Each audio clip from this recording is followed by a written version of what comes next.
Hi everyone, Leslie Moldenauer of Life Holistically. Today I want to cover using essential oils properly in the bath.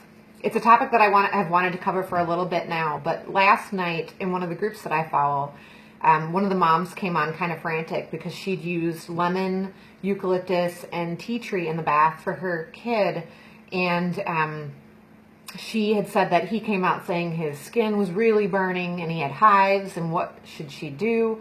And I thought, you know, this is something that I'm going to talk about tomorrow. I think it's really important. So in order to properly take a bath with essential oils, you need what is called a surfactant.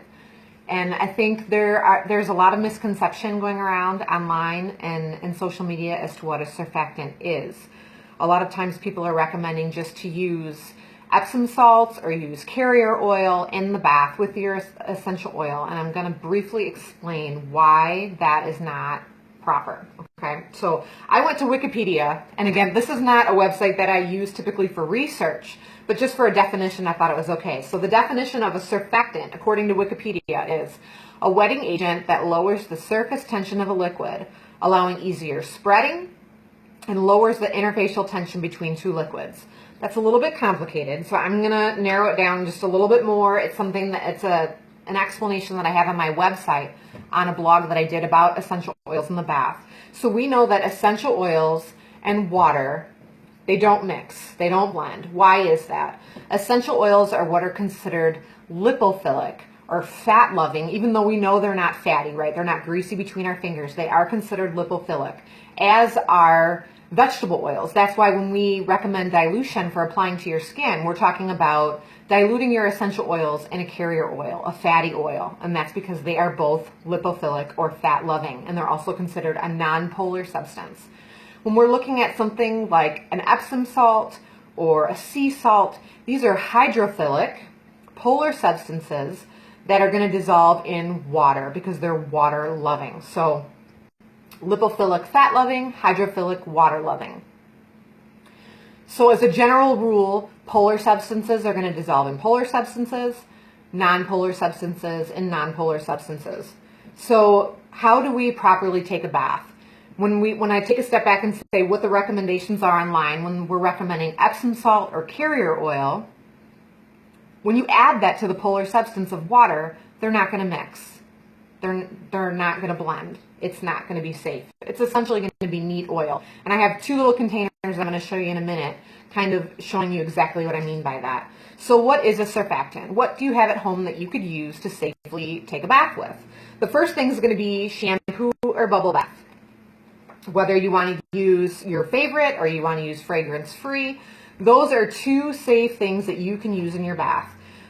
My go-to at home is, I love the Epsom salt. So I would take 1 cup of Epsom salt, 1 tablespoon of shampoo, and my essential oils, and I'll mix them very well in a container, and then I add it to the water after the water is done running. And that's how I take a bath.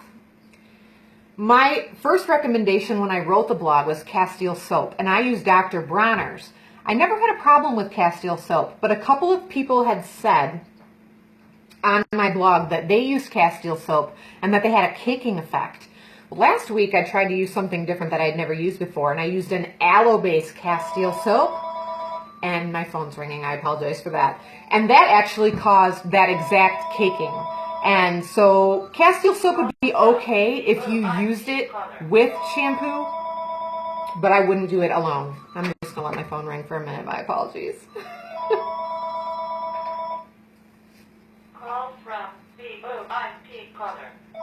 So after that, I'm going to talk about polysorbates. There's polysorbate 20 and polysorbate 80.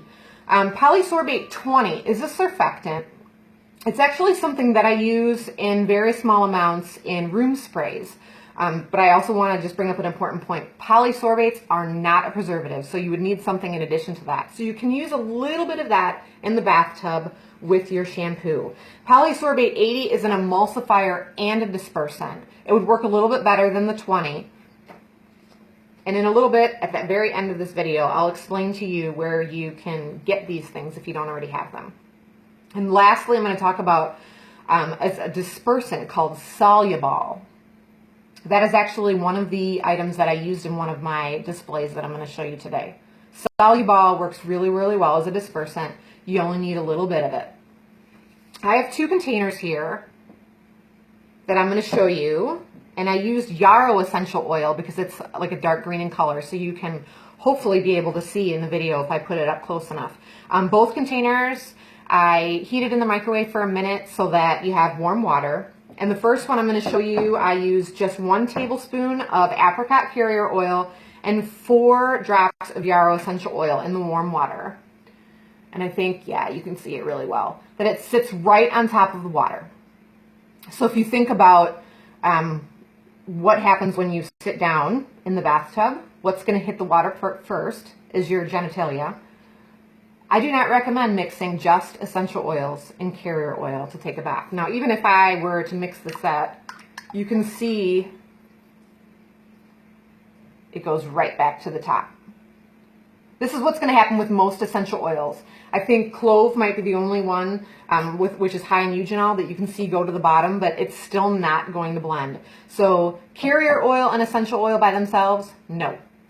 Also Epsom salts and essential oils. It's going to do the same thing. It's not going to blend. It's not efficient for the bathtub. No matter what you read in blogs online, or no matter what people tell you on the internet, they don't go together. And it's important to note that a lot of people say, well, that's what I do and it's worked okay for me. That's not science. That doesn't make it okay. So the next thing I have here is 1 tablespoon of my shampoo, and I did use Solubol. I used 1 teaspoon, very, very small amount, with my 4 drops of yarrow.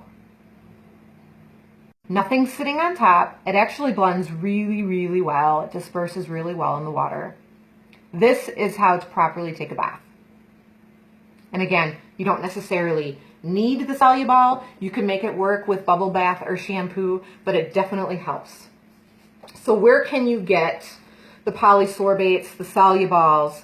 The 2 companies that I use, and I'm not an affiliate with either one, is naturesgift.com and aromatics.com. That's where you can purchase these items. And if you want to learn a little bit about the difference between a surfactant, an emulsifier, a dispersant, those things can get a little bit confusing, and it's also a really great website to talk about preservatives, which is really important if you're making any products that contain water or hydrosol, is Swift Craft Monkey.